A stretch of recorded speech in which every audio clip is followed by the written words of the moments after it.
Maybe you can see we're in the dining room, a very large room.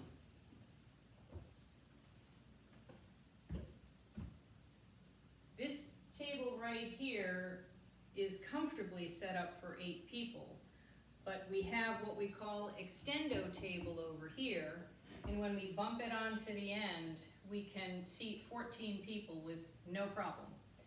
And the Fairbanks certainly seated that many and more many times. As prominent citizens, they were always entertaining. And just the large family, as we mentioned in episode 1, if you were paying attention, between George and Susan Fairbanks, they had 7 children. And then there were grandchildren as well. And so they needed quite a large room in order to accommodate everyone for dinner. And again, that's if they weren't entertaining. So we have a very long dining room right here.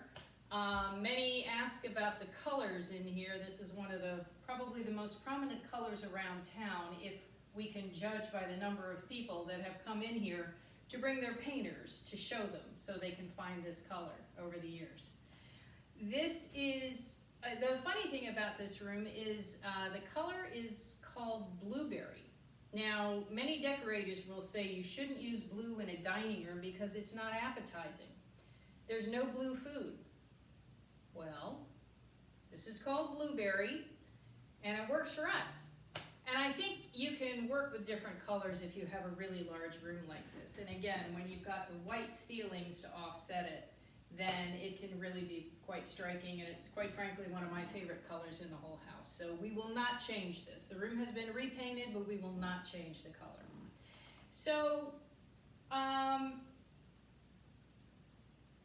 we mentioned yesterday that the family and friends would dine in here, and then they would all go into the living room after dinner while their staff cleaned up. And then the staff would close those big pocket doors so that the family would not be disturbed while all the cleaning was going on. So let me just see if I can show you some of the details in here. We now have a lovely chandelier that gets cleaned piece by piece every year by a wonderful window washer by the name of Sean Allison. Windows Across America, look him up. And I mentioned about the tile work around the fireplaces. In the living room, it was all Shakespearean characters, but here, it's all Aesop's Fables. And so again,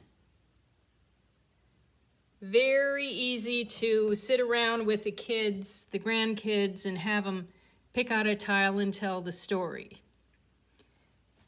Now, one of the other features of this room is that,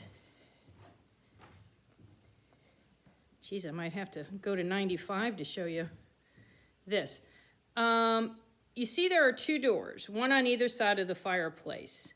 Behind that door was, at the time, the butler's pantry. It is now our kitchen. And there would always be an indoor and an outdoor. In fact, it would be delightful to have that now. So we have a little less traffic in the mornings. But it may be hard for you to pick up here, but you'll notice that that side of the fireplace, the wall does not go all the way up to the ceiling. Now, some of you who have been here know about this. It does on that side, it does not on that side. And the reason for that was that when these homes were restored or renovated or changed use,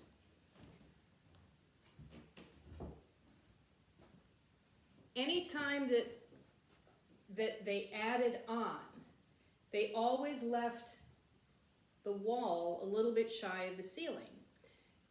That's a way of having a nod to the original architect to say, you did it right, we just have different needs. So you can always stand in a room and know what it looked like back in the 1800s. You'll find that we have several places like that in a house. Some are closets that were not there originally because they only used armoires then. Well, we have a need for closets.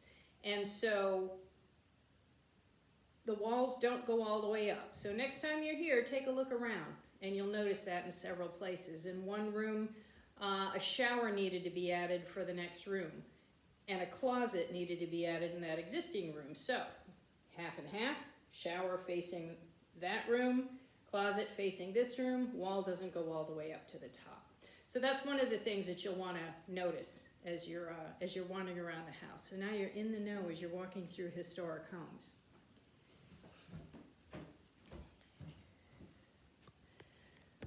One of the features that I forgot to point out yesterday is this lovely piece right here. This is actually a fire screen. An antique fire screen.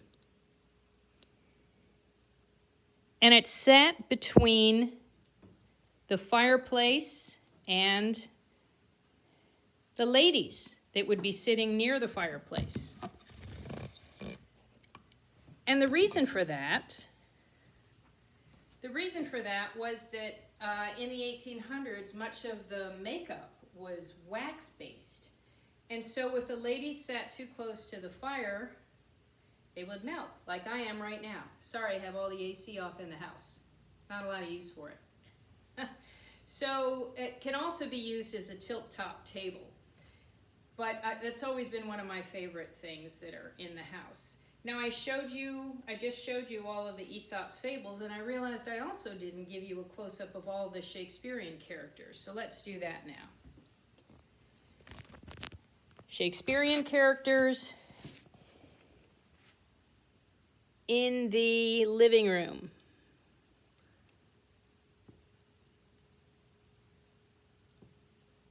All the way down.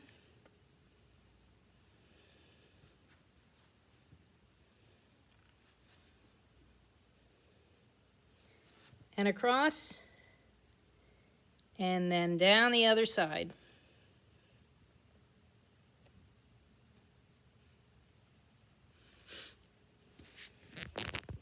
Now, I mentioned that George Fairbanks was an educator and a historian, and so that's where a lot of these features came from. And I can't remember if I mentioned the Fairbanks' connection to the citrus industry, but George Fairbanks is known as the grandfather of the citrus industry here in Florida because he started the Florida Fruit Growers Association. Okay, good. So he started the Florida Fruit Growers Association, and he had acres and acres and acres and acres of citrus in the Orlando area. In fact, if anyone knows of Fairbanks Avenue in Orlando, that's George Fairbanks, as a nod to him, because that's where all of his citrus was. Now, in the library here, which I showed you yesterday, one feature that I didn't show you was this closet. So again, what are we doing with our new knowledge here? Wall doesn't go all the way up. That closet was an add-on. When this was the library, the bookshelves would have been here. And the interesting thing is that the shelving in here was actually built from orange wood from the Fairbanks' own orange groves from Orlando. So the bookshelves that used to be here were actually saved and moved to another room to be part of bathroom cabinetry. These days, people care a little more about hanging their things than reading all night. So that's why the bookshelves were removed, so we could get a closet in here. But again, a nod to the original architect, that wall doesn't go all the way up.